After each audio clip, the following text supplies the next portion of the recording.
Assalamualaikum warahmatullahi wabarakatuh. Ahlan wa sahlan. Pertemuan kita pada kali ini membahas tentang bab 14 SMP kelas 8, yaitu sejarah pertumbuhan ilmu pengetahuan masa Bani Abbasiyah.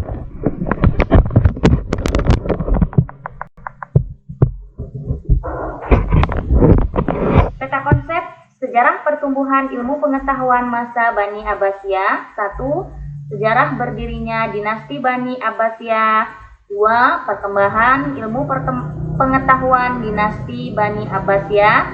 3. Para ilmuwan masa dinasti Bani Abbasiyah. 4. Berakhirnya dinasti Bani Abbasiyah. Sejarah pertumbuhan ilmu pengetahuan masa Bani Abbasiyah. Setiap peradaban bisa dipastikan pernah mencapai masa keemasan atau masa puncak kejayaan. Sejarah berdirinya Bani Abbasiyah. Dinasti Bani Abbasiyah dinisbatkan kepada Al-Abbas, paman Rasulullah Shallallahu Alaihi Wasallam.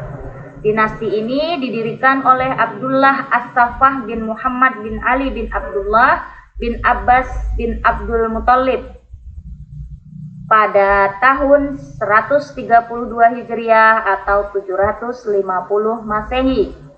Berdirinya pemerintahan ini sebagai sebuah kemenangan pemikiran yang pernah dikumandangkan oleh Bani Hasyim. Sebelum Bani Abbasiyah terdapat 3 poros utama pusat kegiatan, yaitu Humaimah, tempat aman dan tentram; Kufan, wilayah yang penduduknya menganut aliran Syiah; Khurasan, yaitu memiliki warga yang pemberani dan kuat fisik. Bani Abbas mewarisi imperium besar dari Bani Umayyah yang telah meletakkan landasan dasarnya, dan Abbasiyah sebagai pewaris utama dan memanfaatkannya dengan baik sehingga mampu mencapai puncak kejayaan dengan pusat pemerintahannya di Baghdad. Pergantian dinasti tersebut merupakan revolusi besar di dalam Islam, sebagaimana revolusi Perancis dan Rusia di dalam sejarah Eropa. Pola pemerintahan dinasti Abbasiyah. Masa Abbasiyah I, sejak lahirnya Daulah Abbasiyah tahun 132 Hijriah sampai meninggalnya Khalifah Al-Watsik tahun 232 Hijriah. Masa Abbasiyah II mulai Khalifah Al-Mutawakkil tahun 232 Hijriah sampai berdirinya Daulah Abbasiyah di Baghdad tahun 334 Hijriah. Masa Abbasiyah III sejak berdirinya Daulah Abbasiyah di Baghdad sampai masuknya kaum Saljuk di Baghdad tahun 447 Hijriah. Masa Abbasiyah IV sejak masuknya Saljuk ke Baghdad tahun 447 Hijriah sampai jatuhnya Baghdad ke bangsa Mongol yang dipimpin Hulagu Khan pada tahun 656 Hijriah. Baghdad sebagai pusat peradaban didirikan oleh Khalifah kedua dinasti Bani Abbasiyah, Al-Mansur, dan menjadikannya sebagai ibu kota negara. Al-Mansur mendatangkan para ahli untuk mengecek lokasi ibu kota tersebut sebelum dijadikan ibu kota negara. Kota Baghdad disulap menjadi kota yang indah dan megah, menjadi pusat peradaban Islam dan kebangkitan ilmu pengetahuan Islam. Di Baghdad berdiri megah perpustakaan, laboratorium, observatorium, rumah sakit, perguruan tinggi, yaitu Nizamiyah, Mustansiriyah, yang menunjang berkembangnya ilmu pengetahuan. Kota Baghdad mencapai keemasannya pada masa Khalifah Harun al-Rasyid dan putranya Al-Ma'mun. Banyak ilmu pengetahuan yang lahir dari kota Baghdad.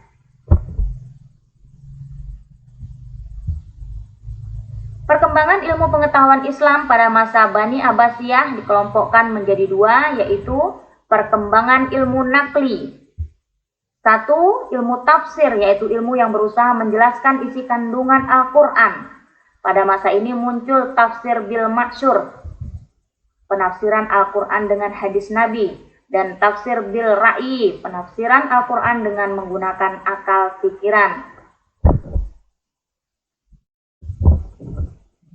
Adapun para tokoh ilmuwan dalam bidang ilmu tafsir tersebut adalah Ibnu Jaril al-Tabari, Al-Hafiz Ibnu Katsir, Al-Mahdawi, Abil Filda Ismail bin Katsir, Mauddin bin Muhammad al-Bahdi, Fakhrur Razi, karyanya Ibnul Atiyah al-Andalusi, Al-Sudai Muqatil bin Sulaiman.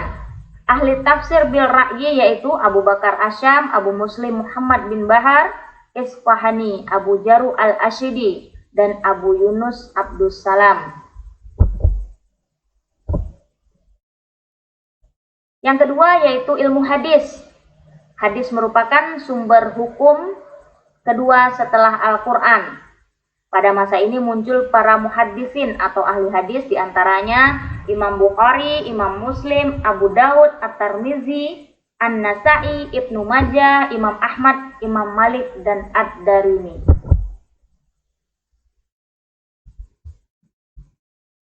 Yang ketiga ilmu kalam, yakni ilmu yang membahas tentang keesaan Allah. Ilmu kalam tokoh-tokohnya diantaranya adalah Wasil bin Atta, Abu Husail, Al-Alaf. Yang keempat ilmu tasawuf. Ilmu ini berisi ajaran agar manusia lebih tekun beribadah dengan menyerahkan diri sepenuhnya kepada Allah, menjauhkan diri dari kesenangan dunia. Tokohnya diantaranya adalah Al-Qusairi, Imam Ghazali, Jalaluddin Ar-Rumi, serta Muhyiddin Arabi.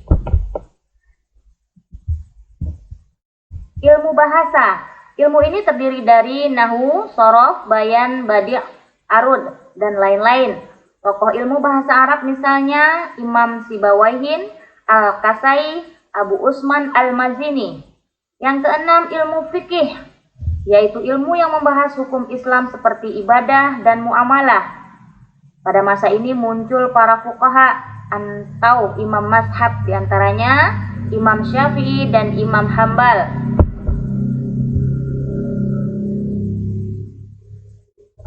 Kedua, perkembangan ilmu akli atau rasional. Satu, ilmu filsafat. Induk ilmu akliyah, tokohnya adalah Al-Farabi, Al-Kindi, Ibnu Sina, Ibnu Rusyid. Yang kedua, ilmu kedokteran. Dengan cabangnya diantaranya ilmu farmasi, ilmu bedah, farmakologi, bahkan teori penggunaan obat-obatan kuratif. Tokohnya adalah Ibnu Sina, Abu Zakaria Al-Razi, Abu Bakar Al-Razi, Ibnu Al-Nafis, dan lain-lain. Yang ketiga ilmu geografi, tokohnya yang terkenal adalah Al-Khawarizmi yang dijuluki sebagai kartografer, pembuat peta tertua di dunia. Tokoh-tokohnya diantaranya adalah Ibnul Haik, Al-Yaqubi, Jaihani, Ibnu Zubair, dan lain-lain. Yang keempat, ilmu matematika. Pada masa itu Al-Khawarizmi menemukan angka 0. Tokoh muslim lain yang ahli dalam ilmu matematika yaitu Umar Khayyam, persamaan kubik dan derajat, dan Al-Khawarizmi.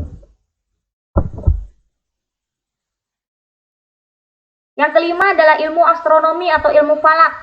Tokoh ilmuwan Islam yang ahli dalam bidang ini adalah Al-Fazari, Al-Farzani, Al-Battani, Al-Biruni.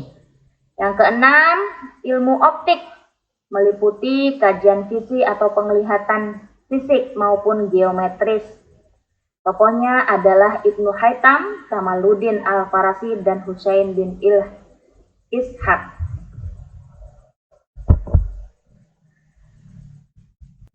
Yang ketujuh, ilmu sejarah. Tokohnya adalah Abu Ismail Al-Azzi, Al-Waqib, Ibnu Sa'ad.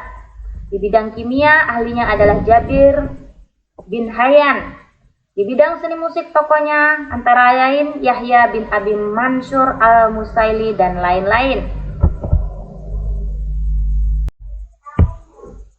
7. Ilmu sejarah, tokohnya adalah Abu Ismail Al-Azzi, Al-Waqiqi, Ibnu Sa'ad, Ibnu Hisham At-Tabari. Di bidang kimia, ahlinya adalah Jabir bin Hayyan yang menemukan istilah-istilah kimia serta menemukan campuran kimia antara berbagai materi. Tokohnya adalah Ibnu Baitar. Yang 9, dalam bidang seni musik, tokohnya adalah Yahya bin Abi Mansur, Al-Mausili, dan lain-lain.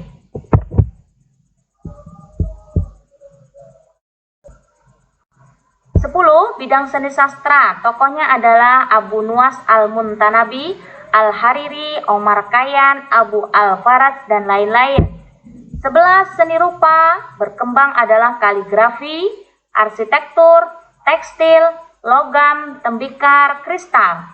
12. Mesin dan teknologi, ilmu baru, berupa ilmu teknik, tokoh ilmuannya adalah Al-Kazani Al-Jazari. Akhir kekuasaan dinasti Bani Abbasiyah. Dinasti Abbasiyah berakhir ketika Baghdad diserang dan dihancurkan oleh pasukan Mongol yang dipimpin oleh Hulagu Khan tahun 656 Hijriah. Hulagu Khan adalah saudara dari Kubilai Khan yang berkuasa di Cina hingga Asia Tenggara. Setelah Baghdad ditaklukkan, Al-Mutaksim Billah beserta keluarganya dibunuh. Buku-buku di Baitul Hikmah dibakar dan dibuang di Sungai Tigris, sehingga warna air sungai tersebut berubah warna menjadi hitam karena lunturan tinta. Harun al-Rasyid lahir di Rai tahun 158 Hijriah. Harun al-Rasyid adalah putra dari Khalifah ketiga Daulah Bani Abbasiyah, yaitu Muhammad al-Mahdi. Ibunya bernama Jurasiyah dengan julukan Kazuran dari Yaman. Harun al-Rasyid dilantik pada 786 Masehi di usianya yang ke-23. Harun al-Rasyid berhasil menciptakan iklim pemerintahan yang cinta terhadap ilmu pengetahuan. Harun al-Rasyid mendirikan perpustakaan Baitul Hikmah. Masa keemasan Baitul Hikmah terjadi pada era anaknya, yaitu Al-Ma'mun. Pada masa itu, setiap karya ilmiah dihargai dengan emas seberat timbangan buku. Fungsi perpustakaan Baitul Hikmah yaitu menyediakan buku-buku, pusat peradaban Islam, pusat penelitian, pusat penerjemah, juga sebagai forum ulama. Dari perpustakaan Baitul Hikmah lahir penemuan-penemuan ilmu baru dan muncul para ulama yang ahli di berbagai bidang. Khalifah al-Rasyid dikenal sebagai bapak pustakawan Islam.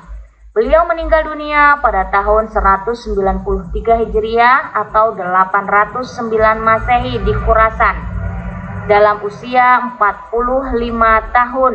Harun al-Rasyid menjabat sebagai khalifah selama 23 tahun.